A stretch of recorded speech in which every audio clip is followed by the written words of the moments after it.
We're going to start grammar in Spanish 1 by learning about subject pronouns, ser, and ultimately the verb gustar later on. To begin, we have to talk about what subjects and verbs are in English. Subjects are what does the action in a sentence, so a subject pronoun are words that take the place of those nouns that are subjects. Subject pronouns are used to discuss people, and a subject pronoun, of course, like I said, tells who the subject of the sentence is. Subject pronouns replace names when talking. For example, if I say Mario walks, a subject pronoun could be he walks. The subject pronouns in Spanish are as follows. Yo means I, tú means you, usted also means you, and we'll talk about the difference between those two in just a moment. Él and ella mean he or she. Notice how él has an accent and tú has an accent. Nosotros means we. Nosotras means we, but only girls. Vosotros means you all. And vosotras means you all when it's only girls. And we'll talk about when we use vosotras. Ustedes means you all as well. We'll talk about the difference between that and vosotros. And then ellos and ellas are both they, ellas being when it means girls. You can kind of see how it forms a little box, a 2x3 box. If you notice on the left side, yo, tú, él, ella, usted, I, you, and he or she are all singular people. I am one person, you are one person, he and she are one person.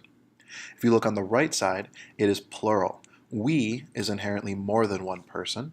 You all means more than one person, and they means more than one person. So you can see on the left side of the chart, they are singular objects, singular subjects, and on the right side, they are plural. Not only by columns, there's a pattern by rows. If you look at the top between yo and nosotros, that is the first person form. So for example, if you read or write something in the first person, it uses the word I. The word we, if I say we go to the park, I am included in the people that I'm going to the park, so it's still first person. Second person is when you are talking to somebody, so that's why it's you or you all. He or she is third person. When you talk about writing in the third person or speaking in the third person, you're not talking about you, you're not talking about me, you're talking about a third person or a third party, and that's why we have he, she, and they. We'll cover usted and ustedes in just a second. You notice that things like nosotros can also become nosotras when there's women. In a group of only males or both males and females together, we are going to default to the masculine form. So if we have Juan and Mario, because there's two boys, they're going to be ellos. If we have Juan and Elsa, even if there's one girl, as long as there's one boy, it's going to default to become ellos as well. Only if the group is all females, we're going to use that feminine form ellas. So for example, Elsa and Ana, two girls, we're going to say ellas, meaning they. Here's some things to keep in mind. We talked about how a lot of those words mean you, because they all have the letter U in them, is a good way to remember.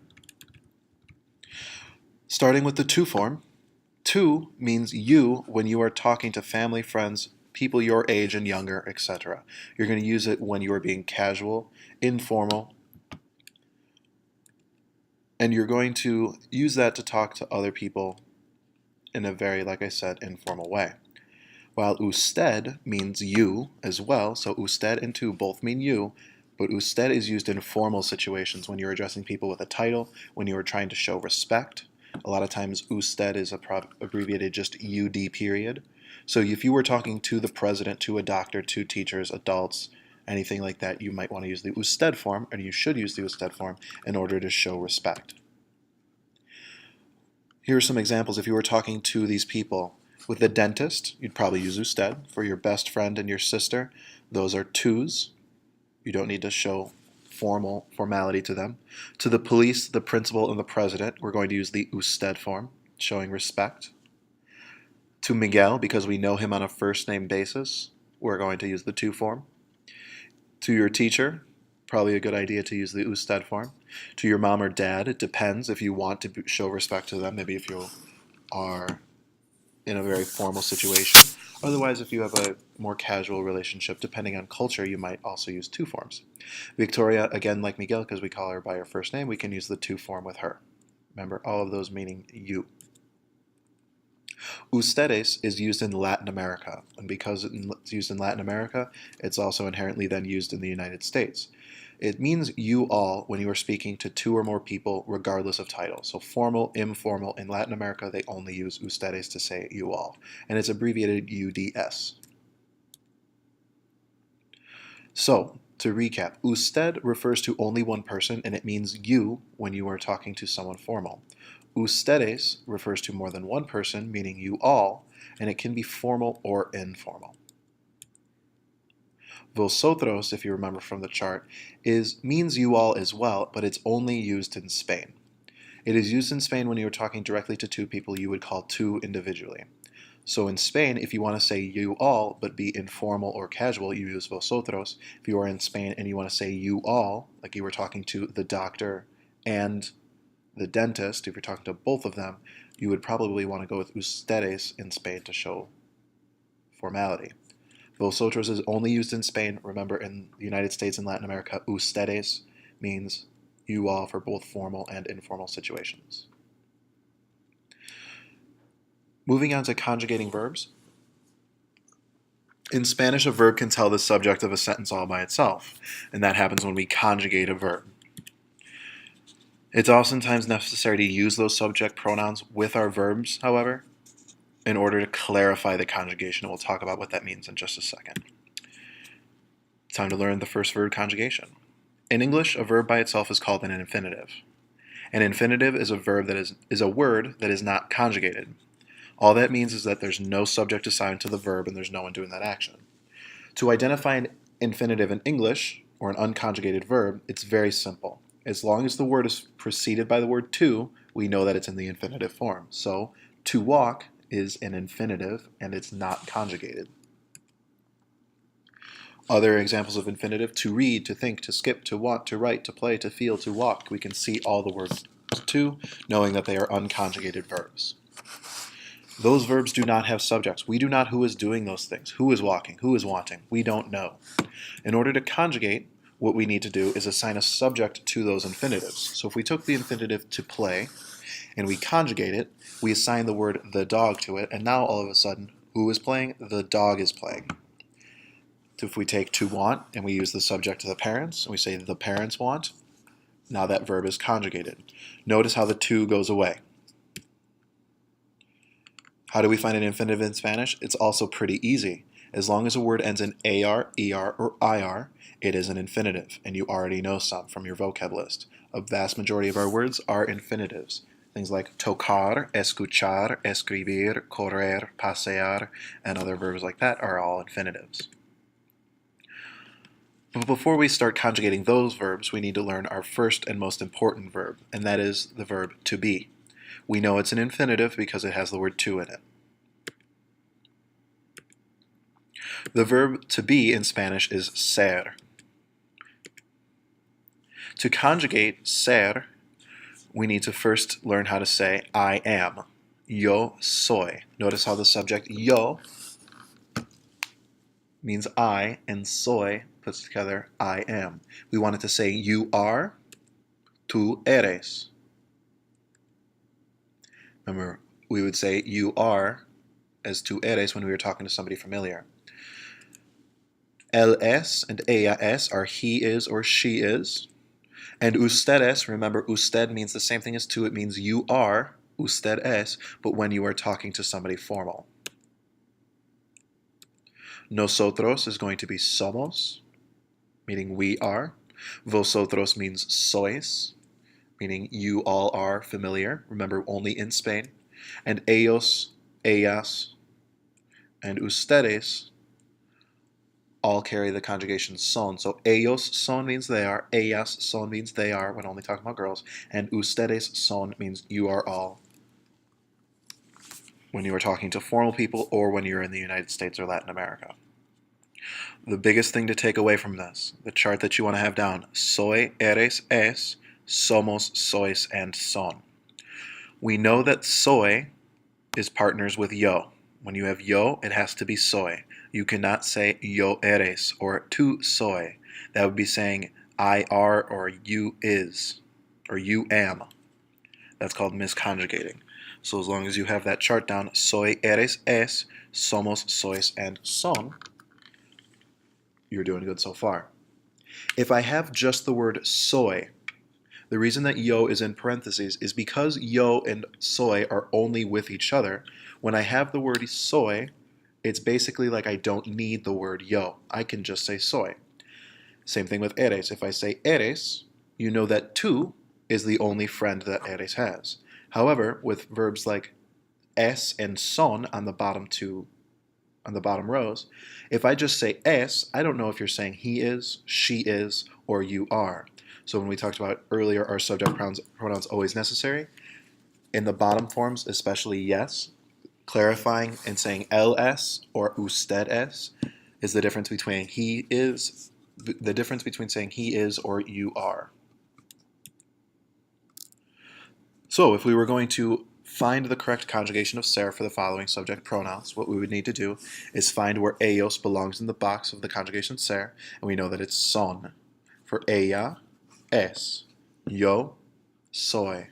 Juan y Maria is basically like saying they, Juan and Maria, they. Son, they are. Nosotras somos, we are. Tú eres, you are. Jose y yo somos. It's basically like saying Jose and I, or we are. Nosotros somos. Ustedes son, you all are. Tú eres, you are. And usted es, you are formally. If we work backwards, we can look at the conjugations of the verb ser and choose the appropriate subject.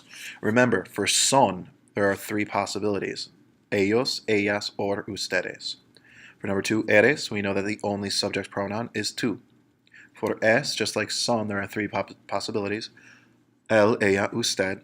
For somos, either nosotros or nosotras. For soy, yo. And for sois, vosotros. We use the verb ser if we're saying I am, you are, he, she is, we are, you all are, or they are. We can use that to say where people are from. If we add the word de to any of the previous conjugations, we are telling where people are from. De means from. So for example, if I say yo soy, I am, de Chile, from Chile, I'm saying I am from Chile. If I say tú eres de Peru, I'm saying you are from Peru. Ellos son de Honduras, they are from Honduras. 10 examples here if we wanted to say where these people are from according to the countries that are listed. Yo soy de Argentina, tú eres de Nicaragua, nosotros somos de Paraguay, ellos son de los Estados Unidos, el policía es de Cuba, la maestra es de Venezuela, los muchachos son de El Salvador, Miguel y yo somos de Brasil, tú eres de México, and finally, el hombre y la mujer son de Chile. Finally, to wrap up the chapter's grammar, we have the verb gustar and talking about what people like to do. In English, what we do is say things like, I like to eat, where I am the subject, liking is the verb, and eating is the direct object. It's what I like to do. In Spanish, what we say is something like me gusta comer, which means I like to eat, but in a very different way. What it literally means is eating pleases me, where I am no longer the subject of the sentence. If we said me gusta la pizza, what it really means is pizza pleases me. So if we're going to take an English sentence like I like fruit and switch it to how it would translate directly from Spanish, we want to say fruit pleases me. And ultimately, we know that that would be me gusta la fruta. I like to study. Studying pleases me. Me gusta estudiar. Again, going over the chart that we talked about with subject pronouns, we can see on the left column, it's singular, I, you, he, she. Plural, we, you all, they. And then we have first person, second person, and third person. So this will help when we're talking about who we're saying likes something. So I like, you like, he, she likes, we like, y'all like, or they like. To do that, we are going to use the following words. I like is me gusta, you like is te gusta, he or she or you, formal usted like, is le gusta, we like is nos gusta, you all like in Spain is os gusta, they like is les gusta, and you all like in Latin America and the United States is also les gusta. You can tell that the gusta stays the same for the moment. The only thing that changes is me, te, le, nos, os, les.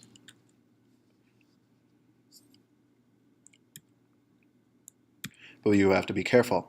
Although me, te, le, nos, os, les is the big thing that changes, sometimes gusta changes to gustan. It'll carry an N when the thing that is pleasing to you is plural. For example, I like chips.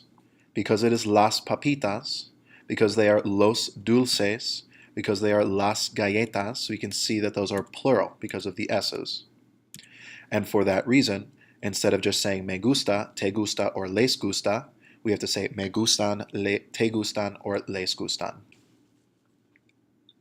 If you want to introduce somebody and say what they like, you're going to have to put the word a before their names. You can see all of these sentences start with the word a.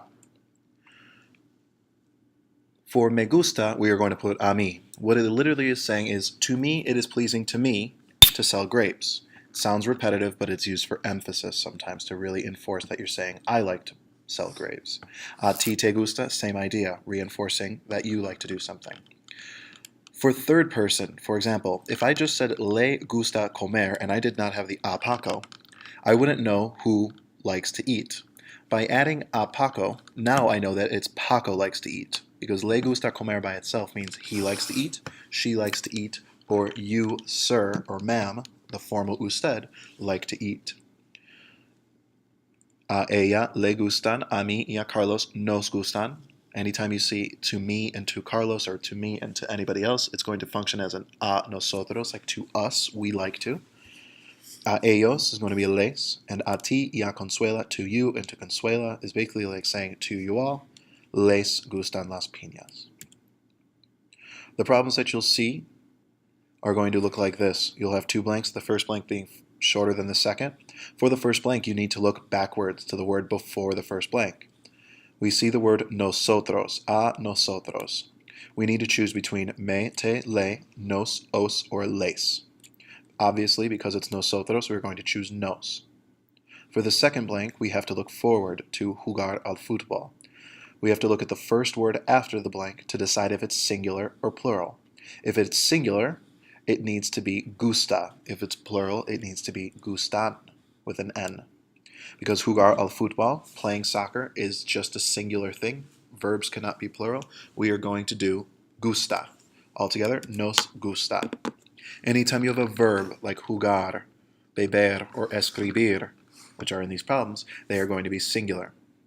A ti te, and because las uvas is plural, gustan. A mí me, because la leche is singular, gusta, no N. A ella le, because los libros is plural, gustan. A ustedes les. And even though refrescos is plural, the word right after the blank is beber, a verb, so it's going to be singular as well. Les gusta. A Luisa y a Mónica is going to be les, basically saying to them, and escribir is a singular action. Gusta. And finally, a mí y a mi amigo is saying to me and to my friend, or like saying to us, a nosotros, nos, and because las bebidas is plural, gustan with an N.